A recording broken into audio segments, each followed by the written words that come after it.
Assalamualaikum warahmatullahi wabarakatuh. Salam sejahtera. Semoga kita semua tetap dalam lindungannya. Amin, amin ya rabbal alamin. Sebelumnya kita sudah berkenalan. Hari ini kita akan melanjutkan materi yaitu bab 4. Sebelum menginjak materi, mari kita berdoa menurut keyakinan kita masing-masing. Berdoa dimulai. Berdoa selesai. Pada hari ini materi kita adalah sistem hukum dan peradilan nasional.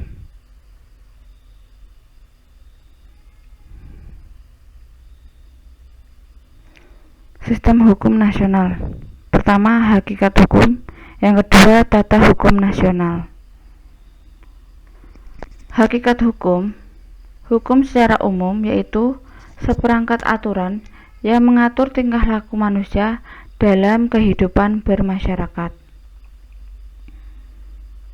Unsur-unsur hukum yaitu aturan tentang tingkah laku manusia, berisi perintah dan larangan, dibuat oleh pihak dan lembaga yang berwenang, bersifat mengatur, memaksa dan mengikat, dan sanksi tegas juga nyata.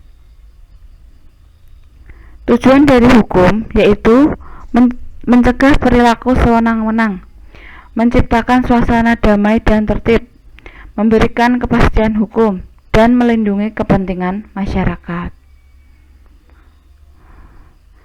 Pengelolaan hukum yaitu berdasarkan sumbernya, berdasarkan isinya, berdasarkan bentuknya, berdasarkan tempat berlakunya, berdasarkan waktu berlakunya, berdasarkan cara mempertahankannya, berdasarkan kekuatan berlakunya atau sifatnya, berdasarkan wujudnya, juga berdasarkan luas berlakunya.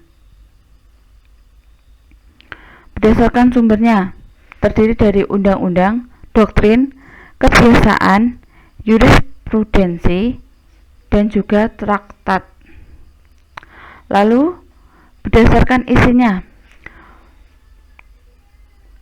Pertama, hukum privat yaitu hukum yang mengatur kepentingan antar warga negara. Yang kedua, hukum publik yaitu hukum yang mengatur kepentingan publik atau kepentingan umum.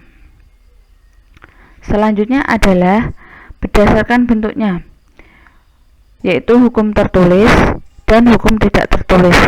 Hukum tertulis, peraturan yang dapat kita lihat dan rasakan serta kita ketahui, yaitu contohnya terdapat dalam Undang-Undang Dasar. Selanjutnya, hukum tidak tertulis, hukum yang hidup dan diyakini oleh warga masyarakat.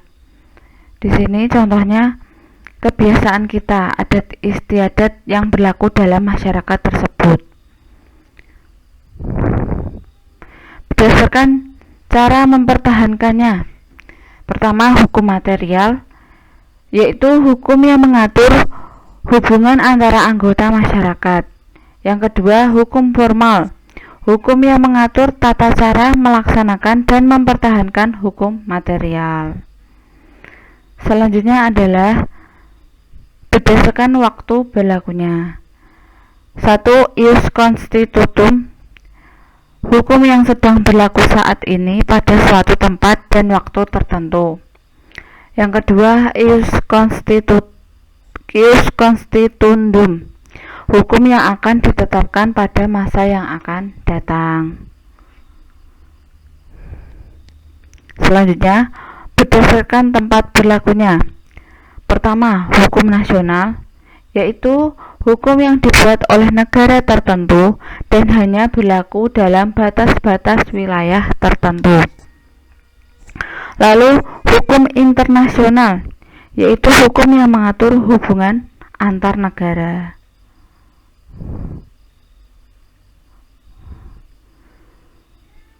Selanjutnya, berdasarkan kekuatan berlakunya.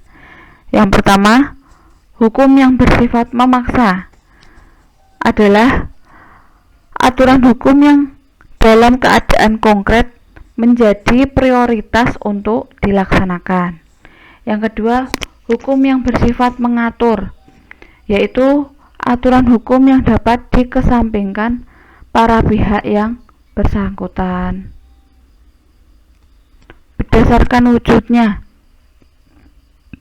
pertama, hukum objektif, hukum yang lebih menekankan pada substansi hukum itu sendiri. Yang kedua, hukum subjektif adalah hak dan kewajiban seseorang yang dapat diperoleh berdasarkan hukum objektif yang berlaku.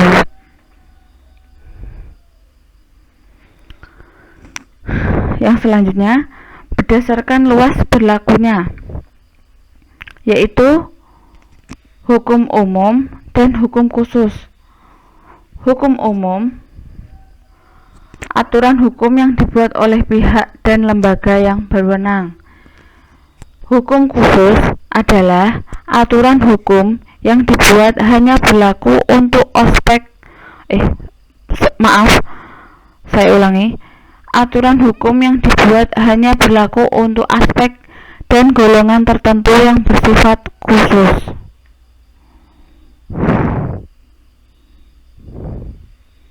Ya, tadi adalah sumber-sumber hukum nasional. Lalu yang kedua, tata hukum nasional. Pertama, lahirnya tata hukum Indonesia. Yang kedua, tata urutan peraturan perundang-undangan nasional. Lahirnya tata hukum Indonesia. Pada pembukaan Undang-Undang Negara Republik Indonesia tahun 1945. Yang kedua, pada naskah proklamasi kemerdekaan.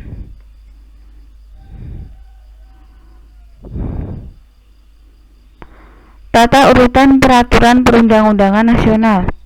Yang pertama, Undang-Undang Dasar Negara Republik Indonesia tahun 1945.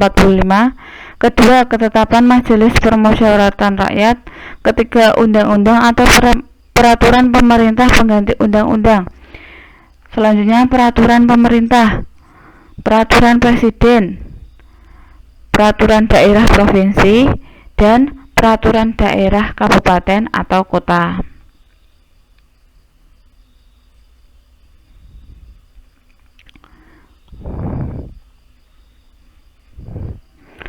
Cukup sekian materi kita pada hari ini.